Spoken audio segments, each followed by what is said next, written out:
This is the Bahamas Tonight, the Northern Edition. Good evening, all. I'm Shoshina Roll. As always, it is so great to have you with us. Topping news, the unofficial results are now in from the 2016 New Year's Day Junkanoo Parade. Tonight, we give an overview of the various performances, and we will tell you who walked away with this year's winning title. Spectators were out and the Junkanoo groups were ready to give it their all.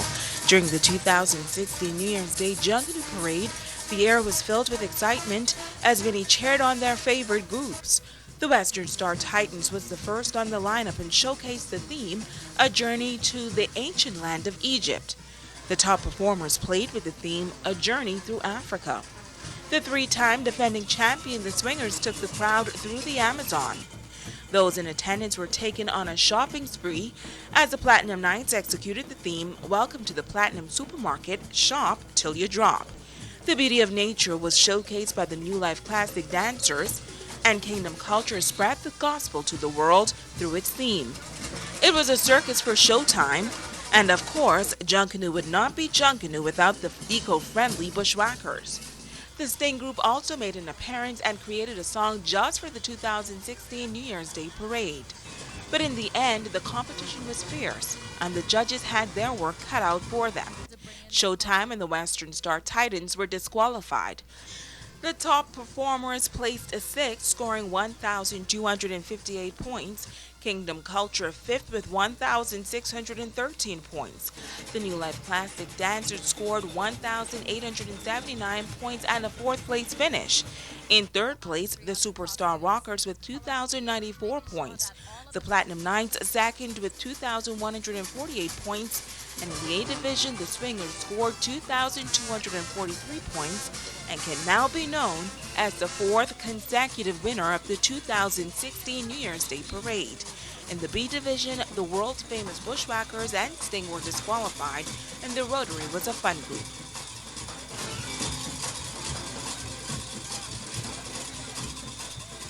Now, three groups of the Junkanoo community on Grand Bahama coming forward late this afternoon for a united press conference to give feedback on the 2016 New Year's Day Parade. Ken Motorboat Ferguson, leader of the New Life Classic dancers, who placed fourth overall in the parade, is calling on the complete resignation of the Grand Bahama Junkanoo Committee. Chairman of the committee, Clifton Francis, says the groups were not treated fairly by marshals and judges. Meantime, Thomas Curry Jr., leader of the Platinum Knights Junkanoo group, says though they placed a second overall, there is no way that the group should have placed first in execution of their theme and fourth in costume execution, and he's awaiting a resolution.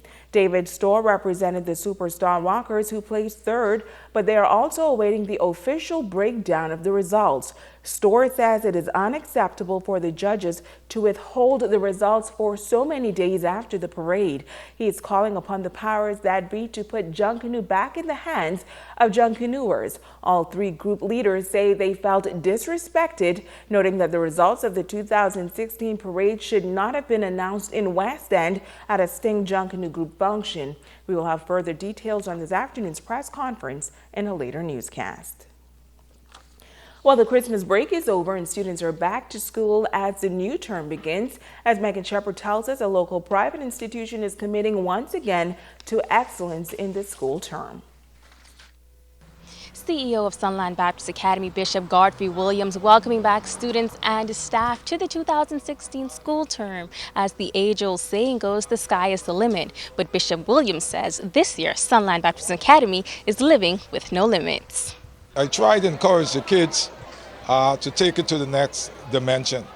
For as a matter of fact, they've done very well last term, and there are times that you tend to believe that you have already made it, achieve or accomplish your goal. I said to them, there's a cliche that we normally use, the sky is the limit. So it simply means there's still limitation, but there's no limitation when it comes to God. I don't know what God intention is for the school this year, but because of the transformation that he said is going to happen in this particular year.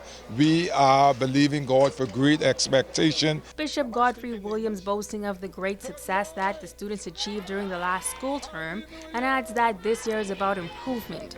He says that no longer can they be complacent, and as an incentive, he has issued a challenge to the student body.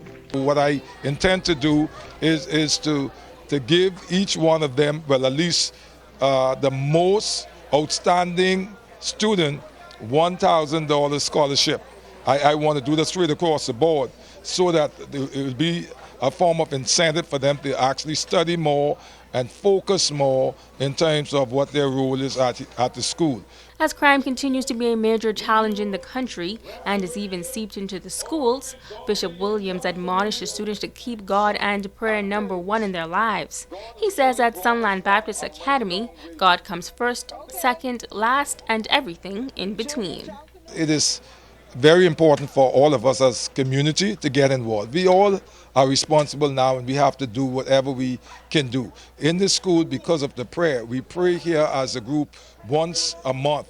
On the third Saturday every month, we walk the ground, we pray over the buildings and the students once per month. Megan Shepard, ZNS Network News.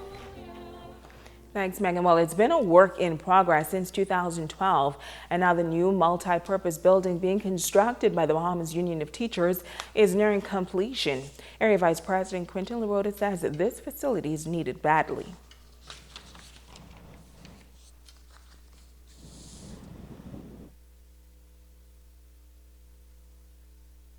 Building is complete. We have the occupancy certificate. We're in the process of moving in. I anticipate that in short order we'll be fully operational. Well, the hall is operational and available. It's only a matter of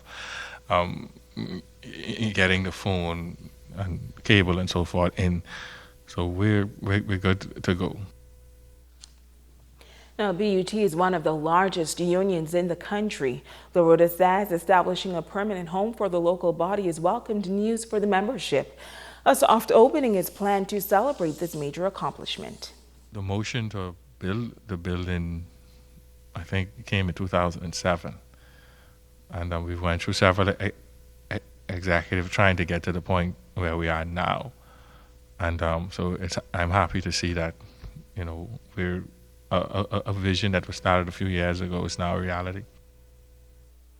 Well, a visiting group of college students looking to impact the business community on Grand Bahama while fostering a partnership with the College of the Bahamas. For the past 12 years, students from St. Bonaventure College in the U.S. have been traveling to this northern island as an extension of the college's overall mission. Leading the group is Dr. Todd Palmer. And we reached out to each other, and it's been amazing. Our students are working on teams. These business seminars we're talking about, we've had American and Bahamian students working on these for the entire semester. So when we're doing the seminars next week, you're not just going to see an American perspective or Bahamian perspective, you're going to see a global perspective, and you don't see that very often in programs like this. Now, Palmer says there are a number of events planned, and they are geared at the local education and business community. We try to bring professors and we train our students so they really bring a lot of value. I mean, we work with a lot of different schools around here. We work with College of Bahamas, we work with businesses. This year we brought a recognized expert in learning, Dr. Althea Bauerschmidt, who's working with us on these programs with the local schools. Switching gears now, a shooting incident on New Year's Day has left a man hospitalized. Police tell us that a male was reportedly shot in the leg by another male on Friday afternoon. The injured man was taken to hospital by private vehicle where he was treated and discharged. Meantime, the police in Abaco are reporting that the 38-year-old male of Spring City, Abaco, who was reportedly stabbed in the back on the 22nd of December in the area of Don McKay Boulevard, has succumbed to his injuries. The man passed away in the Princess Margaret Hospital around 10 on Friday night. A 20-year-old male who is a relative of the victim is in police custody and is assisting police with their investigation into this matter. Stay with us. There is more news right after this.